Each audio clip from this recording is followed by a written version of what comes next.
The year was 1938. The world watched, breathless, as the golden age of aviation soared to new, dizzying heights.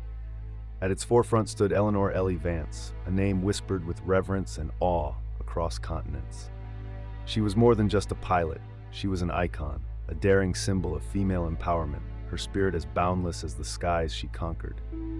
Unlike her contemporaries, Ellie sought not just records, but understanding. Her ambition wasn't merely to circumnavigate the globe, but to prove a revolutionary theory about unseen global wind currents, a sky road she believed existed, guiding ancient mariners and now, modern aviators. Her vessel for this unprecedented journey was the Spirit of Horizon, a custom-built, sleek monoplane, its fuselage painted a distinctive, deep sapphire blue that seemed to melt into the vast expanse above. It was cutting-edge for its time, a marvel of engineering. But beneath its polished exterior, it housed a secret. A prototype, highly experimental, long-range navigation system, believed to be slightly ahead of its time, designed to lock on to even the faintest atmospheric resonances. Ellie's final, most treacherous leg of her solo global attempt was across the vast, empty expanse of the Pacific Ocean. Beside her, though unseen by the world, was her trusted, steady navigator, Arthur Art Finch. Art was a quiet, meticulous former naval cartographer, a man who saw maps not just as lines on paper, but as living, breathing entities. He believed in Ellie's sky road, perhaps more fiercely than she did. The radio silence during trans-Pacific flights was calming, but the final hours of Ellie's journey brought something far more unsettling. A series of increasingly garbled, fragmented transmissions crackled into static. The last intelligible words were not the frantic distress calls rescuers expected. Instead, they were Ellie's voice, strangely calm, almost mesmerized, whispering a phrase that would haunt those who heard it forever. The light, it calls, the current, pulling. Her words were abruptly cut off by a sudden, jarring burst of static, followed by what could only be described as a strange, low, rhythmic hum. Admiral Thorne, a seasoned but deeply skeptical naval officer overseeing the extensive search from Pearl Harbor, dismissed the strange light and hum reported by a lone radio operator as mere atmospheric interference, a consequence of flying blind over an empty ocean. He ordered an immediate, massive search by the U.S. Navy and Coast Guard, a vast armada scouring every square mile of the Pacific. But the ocean, immense and indifferent, swallowed the Spirit of Horizon and its brave occupants whole. No wreckage, no oil slick, no life raft, nothing. Just the profound silence of an empty sky and an even emptier sea. The legendary aviator and her plane had simply vanished, leaving behind only an echoing whisper and a chilling question. The disappearance of Eleanor Vance sent shockwaves across the globe. Headlines screamed, nations mourned, and the vast Pacific became a symbol of humanity's limits against nature's indifference. Admiral Thorne, pressured by the public and his superiors, maintained the official stance. A tragic, fuel-exhausted crash, the vastness of the ocean simply hiding the wreckage. But beneath the official narrative, strange, unconfirmed reports began to surface, like unsettling ripples in a still pond. Despite the lack of wreckage, highly improbable sightings emerged from the most remote corners of the Pacific. Fishermen on isolated atolls, their faces weathered by sun and salt, swore they saw a blue phantom plane flying silently at impossibly low altitudes, its engines soundless, hours, sometimes even days, after Ellie's estimated crash time. These were often dismissed as island folklore or the ramblings of men too long at sea. More disturbing were the logs from remote weather stations and naval outposts scattered across the Pacific. They meticulously recorded unusual, localized electromagnetic disturbances in the days and weeks following the disappearance, often accompanied by a faint, deep, low-frequency hum, precisely the same hum Ellie had whispered about in her last transmission. These anomalies were noted, then quietly filed away, deemed inexplicable. Unbeknownst to Admiral Thorne, a quiet, internal investigation by a junior intelligence officer revealed a crucial, unsettling detail about Art Finch, Ellie's navigator. Finch had a peculiar fascination with esoteric maps and ancient Pacific island legends. His personal effects contained meticulously researched notes on tribal oral traditions, particularly those concerning sky roads or spirit currents, that supposedly guided ancient mariners through unseen pathways across the vast ocean, beyond the comprehension of modern navigation. He had kept a hidden, coded journal, filled not with daily entries, but with complex astronomical calculations and cryptic references to these currents. The revelation of Art's fascination coincided with a deeper look into the Spirit of Horizon's experimental navigation system. A preliminary engineering report, quietly buried by Admiral Thorne's office, detailed a theoretical flaw. Under specific, rare atmospheric conditions, precisely those linked to the hum and EM disturbances, the prototype system could become susceptible. It might lock onto and amplify non-terrestrial signals, potentially leading the plane astray, not to a crash, but to an unexpected, unplottable destination. Admiral Thorne, a man whose career was built on order and logic, dismissed all unusual reports as hysteria or misidentification. He doubled down on the ran out of fuel theory, convinced that acknowledging anything else would invite public panic and damage the Navy's pristine image of competence. He quietly, firmly, shut down any further investigation into these anomalies, ensuring all records of strange hums, EM disturbances, and Art Finch's bizarre research were classified beyond top secret. But the whispers persisted, carried on the very currents Ellie had sought, hinting that the ocean had not swallowed her, but merely opened a path. The official narrative of Eleanor Vance's tragic, fuel-exhausted crash hardened into an unassailable truth. Yet, for a select few, the questions gnawed. Among them was Dr. Evelyn Reed, a young, brilliant civilian cryptographer working on naval communications. She was known for her unorthodox thinking, her mind drawn to patterns where others saw only noise. She managed to convince a junior naval officer, a quiet man named Lieutenant Miller, who harbored his own doubts about the official story, to discreetly let her examine Art Finch's coded journal. Dr. Reed pored over the journal, a meticulous collection of symbols, complex calculations, and seemingly nonsensical coordinates. It wasn't a diary, she soon realized, but a highly sophisticated, multi-layered code. Days blurred into nights, fueled by coffee and a desperate need for answers. She discovered that the symbols were not just random. They were a complex system of astronomical calculations and precise spatial coordinates. What set them apart was that they didn't match any known stars, constellations, or terrestrial routes. Instead, with a flash of terrifying insight, Dr. Reed realized they aligned perfectly with the very specific points of intense electromagnetic interference that had been detected in the Pacific after Ellie's disappearance. Art Finch had inadvertently created a map of atmospheric anomalies, charting invisible currents. Dr. Reed's mind raced. With growing excitement and a profound sense of dread, she connected Art's cryptic journal entries to the very sky road legends he had studied so fervently. She theorized that Ellie's experimental navigation system, already prone to locking onto unusual signals, had not failed, but had in fact functioned as intended. But in a way no one could have predicted. Corrupted or amplified by the strange, persistent hum and the electromagnetic anomalies, it had tapped into these ancient, invisible currents, guiding the Spirit of Horizon off its planned course, not to its demise, but to an entirely unexpected, unplottable destination. A path not across the ocean, but through something else.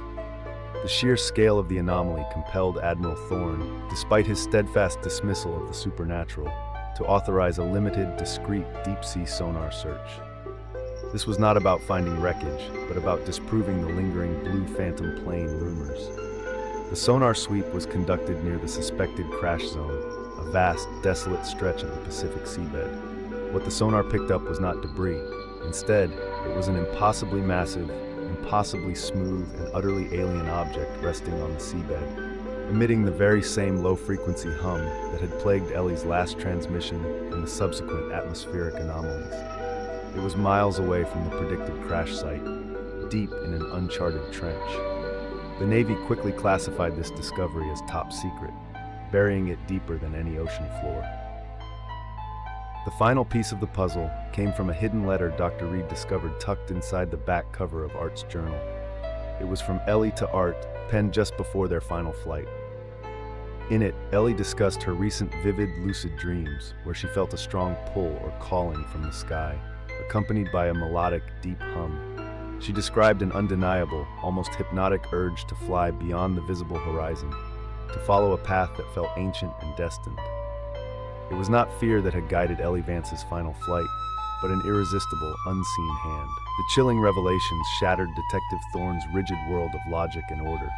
The sonar evidence, Dr. Reed's increasingly bizarre but irrefutable theories, Art Finch's prophetic journal, and Ellie Vance's own whispered premonitions, all converged on a single terrifying conclusion. The disappearance was not a crash. It was a passage.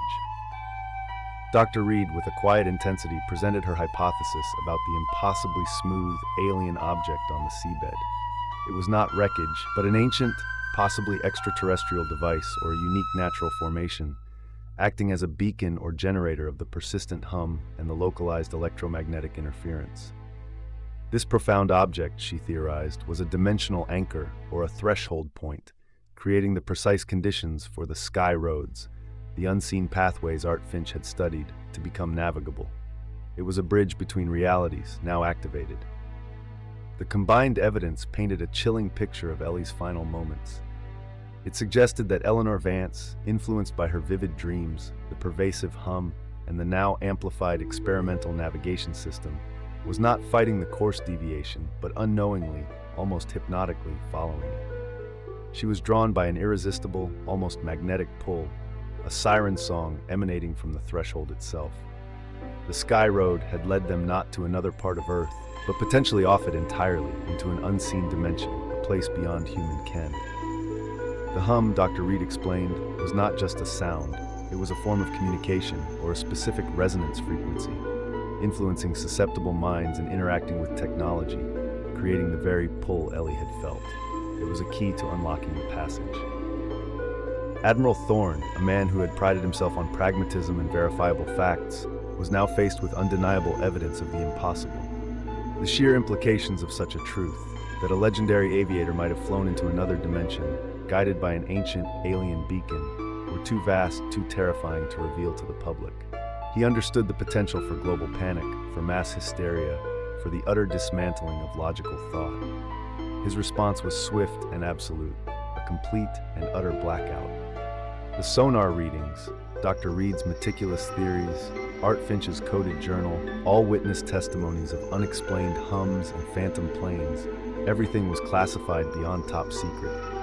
Admiral Thorne personally ensured all physical evidence was buried, all digital records purged, and all personnel involved were sworn to absolute secrecy, or quietly reassigned to remote, obscure naval research outposts, their careers effectively stifled. Dr. Reed, her brilliance too dangerous, found herself isolated, her theories dismissed as madness. Thorne believed the plane had entered an unknown dimension, or was taken by an unknown entity, and he would take that terrifying secret to his grave. The world would continue to believe in a simple, tragic crash, while the truth of the Navigator to the void remained hidden in the deep, a chilling testament to the unseen forces that whisper at the edges of our reality. The official story of Eleanor Vance's disappearance remained unchanged, etched into history books as a tragic, unsolved aviation mystery, a simple case of mechanical failure and fuel exhaustion over the vast, unforgiving Pacific. The public narrative solidified, a convenient truth masking a far more unsettling reality. But for those who knew the whispers of the hum and the unsettling nature of the sky roads, the questions gnawed. Years turned into decades. Evelyn Reed, her career sidelined by Admiral Thorne's ruthless cover-up, never abandoned her private research. Isolated and ostracized within the mainstream scientific community, she tirelessly pursued her obsession, meticulously collecting data on electromagnetic anomalies, deciphering ancient maps, and cross-referencing every unexplained vanishing in history. She became a quiet, haunted expert, convinced that others had followed similar sky roads or been drawn by the pervasive hum.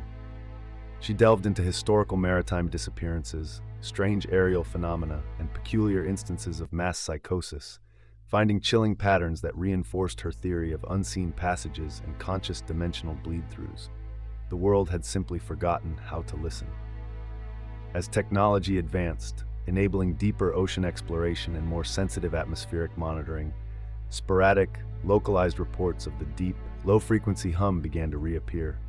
Often these occurrences were mysteriously linked to areas with strange, sudden weather patterns or unexplained navigational malfunctions experienced by aircraft and vessels. These hum zones seemed to pulse with a subtle, unnatural energy, their presence fleeting but undeniable. They hinted at a dormant power, an ancient mechanism that occasionally stirred.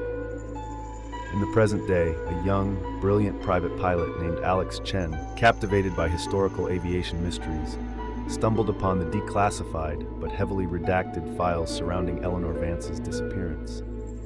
Something about the fragmented hum reports and the peculiar flight path anomalies resonated with Alex.